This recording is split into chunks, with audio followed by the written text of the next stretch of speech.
When a game is remade or remastered, it's a chance for old players to re-experience a classic, and it can also be a nice introduction to a classic for new players.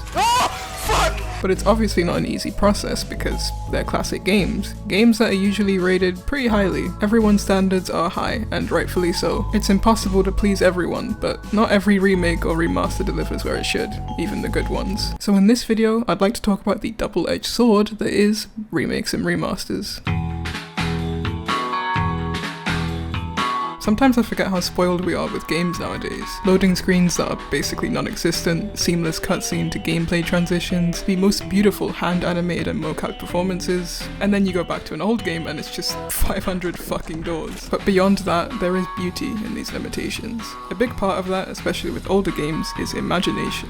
In the last video, I talked about the cinematography of the Metal Gear Solid games, and one of the things I pointed out is visual continuity. Metal Gear Solid 1 keeps the majority of its cutscenes in real time, with the same models and environments, and as a commenter of mine gracefully pointed out, you start accepting the game's visual language and you begin filling in the blanks, even during voiced cutscenes. In the Final Fantasy series, their older games have no voice acting, but the lack of detail prompts players to give characters a voice, to combine what they see on the box art and portraits to form their own image of the game's events in their head. And that aspect really benefits old horror games. Horror relies on the fear of the unknown and toys with the mind, making things feel worse than they actually are. So when you have just an incomprehensible blood to shit abomination in front of you, it can be really, really uncomfortable. Visuals are obviously a big part of what makes a game memorable, so sometimes when an old game gets a visual upgrade, it can end up feeling like a downgrade. There is an endless drive for games to look and feel as realistic as possible, or at least for them to look as shiny as possible. So when games are remade, they tend to follow the norm. With games like Silent Hill 2 Remake or the Resident Evil remakes, I think it works really well. Pre-Resident Evil 4, the games were terrifying because you would be going from room to room, easing into the monotonous door screens, and then when you finally got past the door, you would look up at the screen and there would be a giant ugly spider waiting for you. The Resident Evil 2 Remake in particular heavily focuses on atmosphere. The sound of rain pattering on the window, zombies suddenly cutting through the silence, and later on Mr. X's footsteps and the opening and closing of doors. And because of the realism,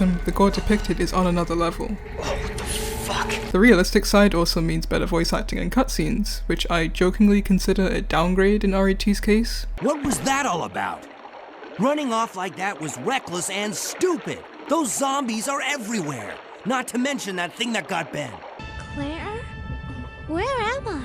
It worked! In the Silent Hill 2 remake though, it's a massive upgrade. The original's voice acting wasn't all bad, but it was pretty bad. Eddie, you can't just kill someone because of the way they looked at you.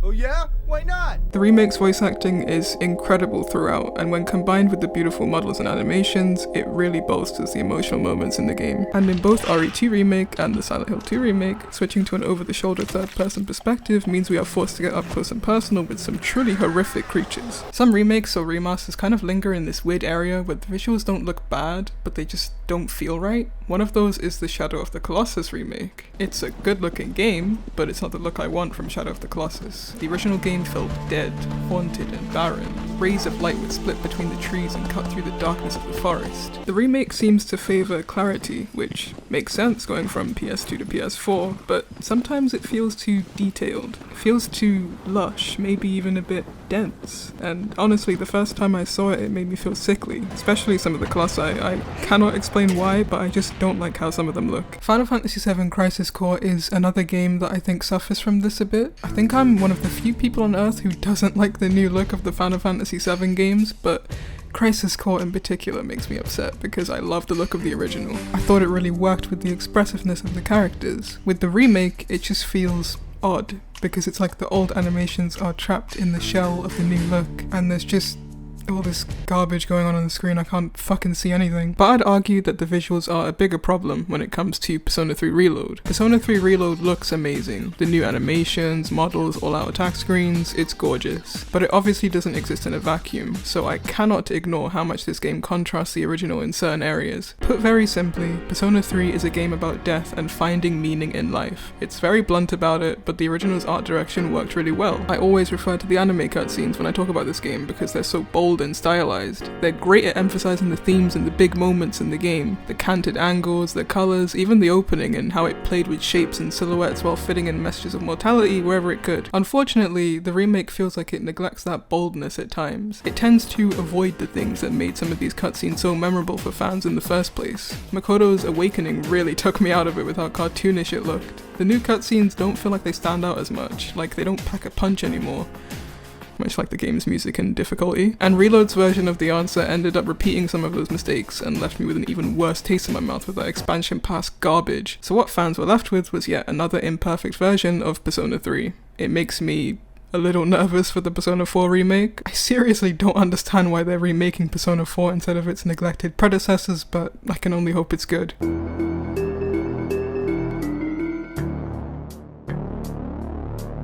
What some remakes fail to account for is length, or more specifically, what they're doing with the playtime. A game being long isn't always bad as long as it's entertaining. Now, when I reviewed the Silent Hill 2 remake, I think I was too merciful, because it's a game that I cannot replay, but it's a game that you should want to replay. Silent Hill 2 remake is almost double the length of the original game, because the areas are bigger and the puzzles are a bit more complex. At first I was quite forgiving of this, but I think Silent Hill 2 is a game that needs to be short. It's a game that has multiple endings, and that's something that would encourage replays in the original because it was so short. If you really wanted to, you could finish the original game in one sitting. Again, the remake is double the length of the original. It's about 18 hours long, and as much as I enjoyed the remake, I just don't think it's fun enough for it to be that long. A really frustrating part of my first playthrough was that after playing in a way that I thought was completely neutral, I ended up with, spoilers, essentially the worst ending in the game. And I remember looking at all of my saves, thinking about how long these sections were, and just going, no. So I didn't replay the game. I just went onto YouTube and watched the other endings, because I wasn't willing to spend another 15 hours on it when a lot of areas really dragged on. Resident Evil 2 and 3 Remake were also games that I found hard to replay. Both of the original games are short and sweet, but with Resident Evil 2 you had to play as both characters to learn the full story. Plus, there was this neat feature where sometimes something you did as Claire or Leon in Route A would affect whoever you play as next in Route B. The remake does have Route A and Route B, but what you do in your first playthrough doesn't affect the next playthrough. That change was a bit disappointing, but it doesn't even compare to the disappointment I felt playing the Resident Evil 3 remake.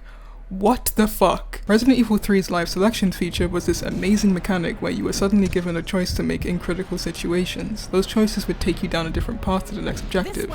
And they just completely removed that from the remake. Early game, I imagine a lot of players were too scared to fight Nemesis, but having the choice there meant that maybe, just maybe, a player might work up the courage to fight him. If you fight him and win, you can get special weapon parts. And if you don't, you could always try again in another playthrough. But because of the remake's lack of choices and Nemesis' scripted sequences, all we were left with was a short, linear, and forgettable experience that I never wanted to touch again. If we want to talk about a real lengthy waste of time though, look no further than Final Fantasy VII Rebirth. I have so many issues with this game. The original Final Fantasy VII is a game that can range from 35 hours to 60 hours in total. Final Fantasy VII Rebirth is a game that reaches the length of the original, sometimes even going beyond it, while still only being a fraction of the original game. And I wouldn't mind that if it was a good game. But it's not. Instead they decided to make a bad Assassin's Creed, a bloated open world game with terrible side content. Okay, it's not all bad, but it's just specks of good drowning in a sea of bad content. The side stuff is basically just go here, activate this tower, scan this rock, do this dumb minigame you get summoned, fight a group of enemies, while this dickhead Chadley is trying to FaceTime you every 10 seconds. Fuck off, Chadley! It's fucking awful. Obviously you don't have to do any of this stuff, but then you'll miss out on the summons and the materia and you might be too underleveled for the next big fight, so you feel obligated to. And even when you're not doing the side stuff, the game is just bugging you down with unnecessary shit, just wasting your time. The fight with the giant snake, why? This was an enemy that was almost impossible to fight in the original, and you'd find it dead later on after Sephiroth killed it off screen. It's supposed to feel ominous and intimidating, like, damn, this is the guy I'm fighting against? But in Rebirth, you have to fight the snake, and then Sephiroth just kills it underwater. It just softens the impact of that moment. Why then? Just for padding? Why? Why? I would ask myself that too often with Rebirth, and I could go on, but like Rebirth itself, it would just be a waste of time. Now, remakes aren't always complete visual or mechanical overhauls, sometimes they're just ports with some nice visual touches. The original game brought to modern platforms. Unfortunately, we don't always get good ports. There's a lot of bad ports and remasters, but I will always remember the Shin Megami Tensei 3 remaster because of how badly I wanted to play this game. I was so excited to try it when I heard it was coming to PC, and then I bought it for about £50, and then I played it, and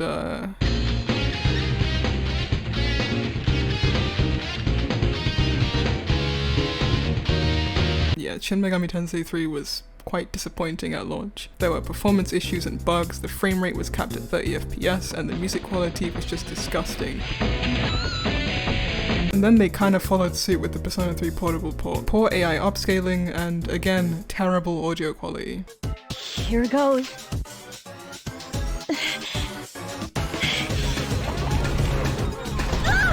I went back to check the trailers for the Persona 3 portable port and was shocked to discover that they just kept the compressed audio in the trailer, like they didn't even try to hide it. You must channel your inner strength.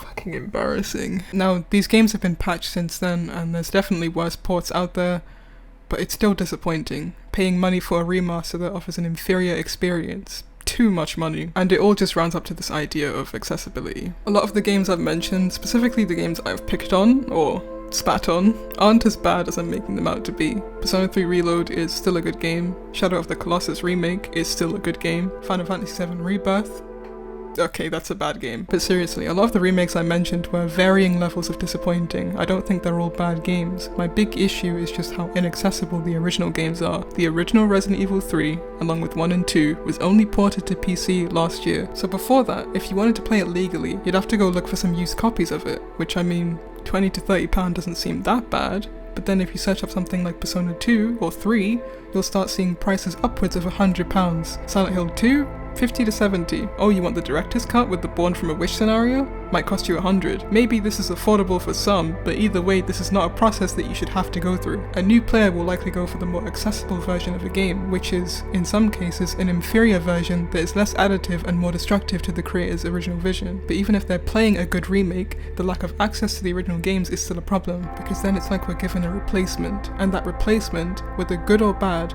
will never make up for the absence of the original. I'm not saying that you have to play the original versions of these games, but I think it's important to have a choice. When you play the original games, you gain an understanding of the time and an appreciation of what these developers were doing at the time, but not being able to play it easily almost feels like an erasure of history. So I hope that in the future we'll get good remakes and decent ports instead of an imbalance of both. And I hope that the MGS 3 remake is good. For £70, it better be good.